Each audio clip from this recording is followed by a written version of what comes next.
Ladies and gentlemen, welcome back to the Kerbal space program. In today's video we're going to have ourselves a little mission to Moho. Moho is the innermost planet of the Kerbal system, and as a result it's actually the hardest to get to. Seems a bit counterintuitive, you'd think that the one furthest away would be the hardest to get to, but orbital mechanics says that reducing your speed when you're in a lower orbit and dropping down, and then actually managing to rendezvous with this planet that's orbiting so close to the sun that it's going around it several times a year, makes it very difficult, and it makes it very fuel consuming. So we're going to need quite a lot of fuel to be able to pull it off. First things first though, we need to build ourselves a lander. And once we have a basic design hammered out, we're going to build ourselves a transfer vessel. Because it uses so much fuel, it's a good idea to go for some... That is really loud music. There we go.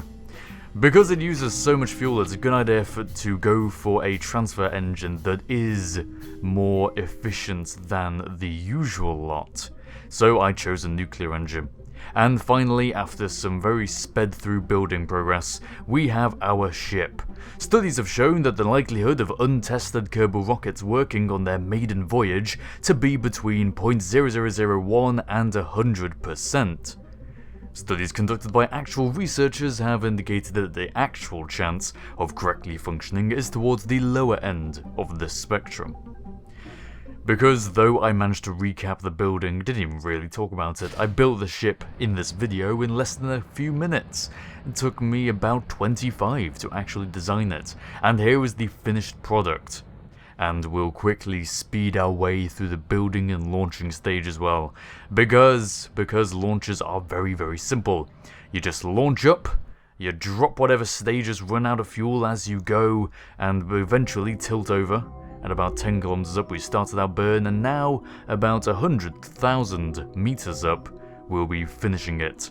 Just as this stage nearly runs out, we're going to drop it and continue on. This isn't the actual mission, we're simply testing. Because the probability of it working on its maiden voyage is so low, we wanted just to check, to see what would go wrong. Now the idea is that this stage we are currently using, with its incredibly slow acceleration, it really is really slow, about 0.5 meters per second. The idea is that we'll leave this in orbit around Moho when we eventually get there, and then we shall descend onto the surface, return up to the orbit, and dock with it once more. However, there seems to be a fairing in the way of the docking port. This is a problem. And it's a problem we need to solve, and it's the very reason why we do this kind of thing, to test, before going out for our actual mission. It's not actually too far in the way, we can just go past it and dock regardless, because for some reason it doesn't collide, but it isn't great. And it's also a bit of leftover mass that we probably don't want to carry around with us. Actually, that's an interesting question. I don't know if they do weigh mass. Weigh mass. What a stupid phrase. I don't know if they actually have mass in the Kerbal universe. Those fairings. Regardless, we seem to have isolated the only thing that goes wrong with this ship, and we'll be able to fix that momentarily. Everything else seems okay. So we'll burn back retrograde and bring ourselves down towards the planet just to test out the final and perhaps most important functionality of the ship, which of course is being able to land safely once we return to Kerbal. Look, I could fake it and say this was the end of the video. There it is! We've just finished our mission to Moho. Oh, I edited it all out because it was rather boring. Yes, I could do that. I'm not going to. We're going to see the mission in just a few moments, after we land this command module and make a few changes to our craft. The acceleration on launch was pretty much fine, so good in fact that we actually had to throttle down, which leads me to the idea that perhaps we could just add a bit more fuel. It might be one of those things where you add more fuel and then you end up burning more fuel because you have to carry more fuel, which means that the fuel you add doesn't actually help you at all. But hey, more is better, right? More. M-O-A-R, as Jebediah Kerman would say. Hey, look, we even got a little bit of science. Isn't that nice? We're in career mode. We are actually playing in career mode, so we do have a limited number of parts. It doesn't really affect us though. We've got to the point in career mode where we basically have everything. Okay, the acceleration of this final stage was a bit low, so we're going to remove that extra little fuel tank. This here, to make sure the fairing is removed, we shall put a decoupler between the engine and the docking port, so that the fairing sits on top of a decoupler that will detach from both the lander and from the transfer craft. And that's about it, I think. No, because we do accelerate. We accelerate quite well on launch, we shall put a little bit more fuel. Maybe another big orange tank. Or maybe not. It seems a bit counterintuitive to have the outside tanks reach a greater height than the inner tanks. Is that just me? You feel like it should slope down and out rather than back up a bit as you go further away from the central fuselage. I don't know. Whatever the case, we've done our test flight, we've made our modifications as a result, and here we are, on the launch stage, ready to go to Moho. Believe it or not, this is the first time I'll have been to Moho, legitimately. I've gone there before using developer cheats because I wanted to take a look at it, but I've never actually done it properly. And to do it properly, we shall be using the Interactive Illustrated Interplanetary Guide, available at ksp.olex.biz. The most important part of this being what we see here. We have where Moho needs to be on the left and our ejection angle on the right. So provided those two angles are roughly where they ought to be, everything should be fine. And lo and behold, it's pretty much exactly where we need it. The planet Moho aligning itself beautifully for us without us even having to ask, or do any sort of waiting whatsoever. Really quite convenient. So convenient you've got to wonder, what's the catch? There's gotta be something that goes wrong with this mission. Everything is going all too well. We drop those outside stacks that were not taller than the inner stacks, and in fact these aren't actually, despite what you may think, these aren't extra stacks on the outside, it's all one unit. I've decided I kind of fall into these different building styles when I make my launch stages. For the longest time I just used subassembly and had this one what was it called? It was the Spacia Launch Stage 2, which used asparagus staging, lots of pairs dropping off individually, and I've fallen in with these NASA parts. I've fallen into a new style of building, where you have a large clump of big cluster engines in the center, 5 of them in this particular design, and then on the outside you have these different stacks that fall off, and mainly all together actually, kind of rings like an onion ring, more so than a bundle of asparagus. For those of you who play KSP and are familiar with that terminology. Regardless, we are now up in orbit, and we've gone through a pretty easy launch. We've also gone through quite a bit of hassle that I've edited out of the video, because finding this maneuver node took a bit of time. Not as much time as the next maneuver node will take us. Oh no! No, the next one took about half an hour. It didn't really, but it did take quite a while. Is that noise annoying? That. The mouth noises. Yeah. When I listen back to these recordings, I just think, God, why would I do that? It's just clicking noises, it's horrible. But you do it in speech. I just like smack my lips, is that it? No, it's more, it's not the lips that are, not like that, it's more backwards, it's the tongue.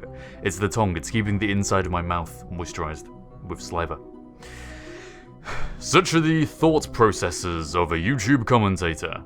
See, I've given you an insight into what YouTube commentators think when they play back their own videos. Why did I make those weird mouth noises? Was it smacking lips? Anyway, here we go. So Moho is the innermost planet. It's going around very, very fast. And what makes it even harder to get to is that it's on quite an inclination. All the planets, most of the rest, not all, most, not including Elu, of the planets in the Kerbal system are on the ecliptic plane. They all go around each other, head over, you know, they're on the same 2D level. Whereas Moho, as you can see perfectly from this shot here, is a bit inclined. It's a bit on a tangent to that kind of level. Which is fine for it, but it just makes getting there take a lot of effort. Because you can't just drop down at any point, you need to get near it. You need to either adjust to be on the same plane as it is, or you need to catch it when it ends up crossing over, intersecting the ecliptic. Just above the equator of the sun, this is. What we end up doing is actually adjusting to try and match its plane, but not too much, just so that we end up intersecting it at a time that is more convenient to us than along the equator of the sun.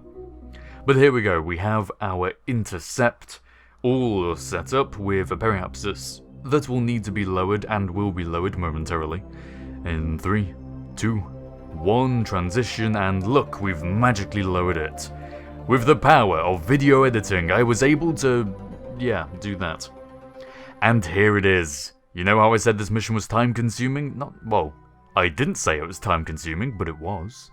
No, you know how I said this mission was fuel-consuming? This is the part. Cast your eyes downwards towards the nav pool. 6,140.4.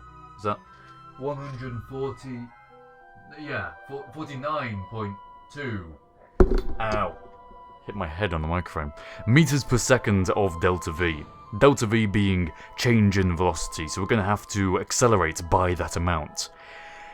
And with this nuclear engine... This nuclear engine, which accelerates at about half a meter per second, that would take us, let's think, if it was 6 kilometers per second, doing it half a meter per second, that would take us 12,000 seconds. And if I just pull up my calculator, 12,000, 1, 2, 3, divided by 60 would give us 200 minutes, and divide that by 4, because we can time accelerate at 4 times speed, would give us 50 minutes of in-game time. 50 minutes of in-game time to do one burn. I don't know about you, but I don't think I really want to have to sit on my computer staring and controlling this thing for 50 minutes. So what we do is transfer... Haha, doo-doo, I said doo-doo. What we do is transfer a little bit of the fuel contained within our slow-burning transfer craft into this big, massive engine we have on the back here. And we use that to speed things up. We end up wasting more fuel in the process. We empty an entire half of this tank, but it means we go from 6,000 to 4,000 or so meters per second that we have to change. And in game time that takes us about 40 or 35 minutes, about so. Yeah, 45 minutes, 45. And that's a bit easier. 45 minutes real time, and then we can time accelerate it to 4 times to bring it down to more like 10 or 13 or something in that kind of region. So that's okay. That is okay. We're fine with that. Now I won't show you the entire thing because it still takes a few considerable minutes in editing. Regardless, and even so, we manage, against all odds, to actually complete the burn, or nearly complete the burn. This is just the final stage now, without exhausting our entire stock of fuel. Still got a little bit left in these engines. We have to, or we had to drop the outside tanks that we had put on the lander stage because they were simply excess weight that we didn't need. And our hopes at getting home after this mission have been severely reduced. But our hopes of landing have not. And with any luck, we shall manage to do that. And then I guess in the future, if we do manage to land, we're gonna have to go save these guys. Jebediah Kerman cannot afford to leave humanity to fend for itself against the unknown threats that are posed to it. Did I say humanity? I meant Kerbal kind. We say humanity, and then we say kind for everything else, don't we? Humankind. We do say humankind occasionally. Humankind! Yeah. We don't say Kerbalanity. Kerbanity. Kerbanity. Kermanity? I mean, everyone in the Kerbal race does have the same second name of Kerman, so Kermanity probably isn't that bad. It's quite fitting. I do go off on rambles sometimes, don't I? I think that's the entertainment of this channel. I just ramble on and apparently enjoy the sound of my own voice way too much. Let's carry on. Moving swiftly on, we shall carry on burning, again at 4 times time acceleration. I don't know what I would have done if this craft wasn't able to withstand physics acceleration at 4 times. Because we did have guiding struts connecting the main body, the widest point of our craft at the moment, to the higher up outside tanks. But when we jettisoned those outside tanks to reduce the amount of weight we had to carry, of course, those guideline struts snapped and detached. I would like that. I was actually thinking earlier, I'd like to see them snap. When you undock, you get this kind of, you know, they snap because of the tension. Never mind, we'll carry on. Ignore my ramblings. Just look at the pretty footage in the background and just ignore this voice. Honestly, it's not worth listening to it. I tell you. We'll ramble on way too much. You see, this is part of the video that I might have normally edited out, but what happened is that I saw how short the footage was getting. I was like, even with editing, this is still, it's getting down to the 20-minute mark. And I don't know what the optimal video length is. I think people like to see KSP videos that are about 22 minutes or so.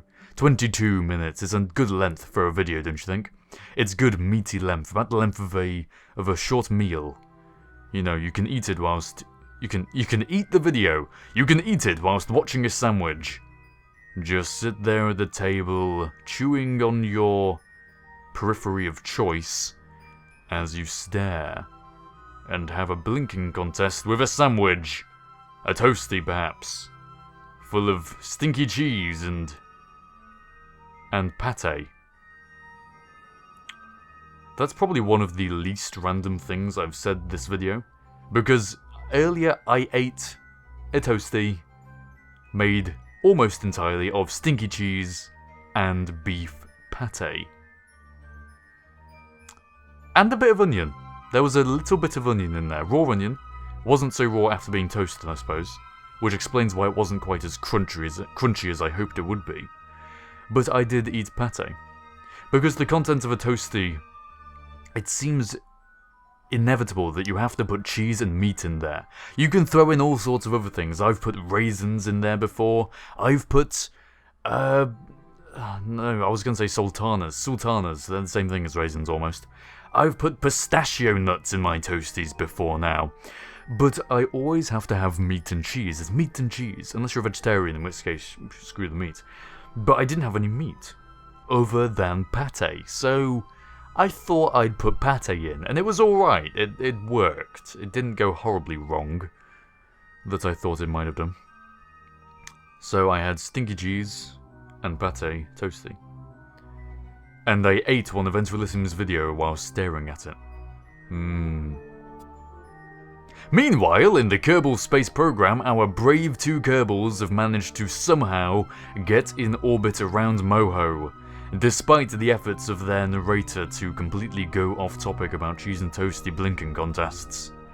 And unfortunately we don't have nearly enough fuel to return, so we are sacking all hope of that in order to improve our chances of safely landing. Coming down now, we burn above the horizon to try and extend our reach.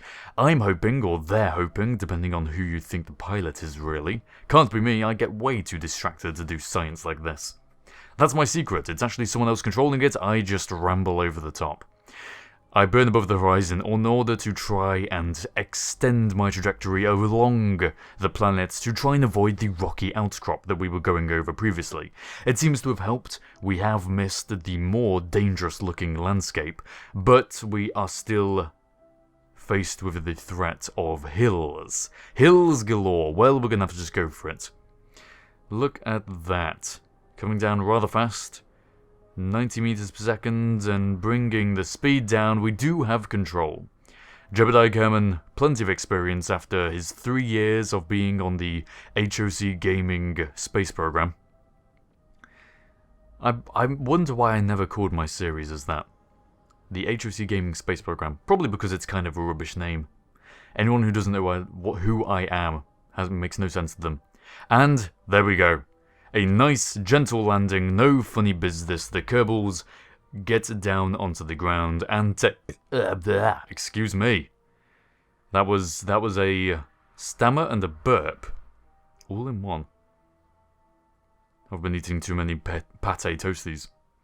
The Kerbals managed to get down onto the ground with no funny business in order to take thumbnails. Yes, taking thumbnails for YouTube videos. Oh, we're not even going to use this as the thumbnail, are we? Because the colour contrast isn't really that great. Ah, well. Better luck next time, guys. You came out here in vain. Sorry. At least the ladders work. I do like the ladder. We've had problems with ladders previously, but I had it set up quite nice for this video. But there we go! There we go! Ladies and gentlemen, we have made it out to Moho.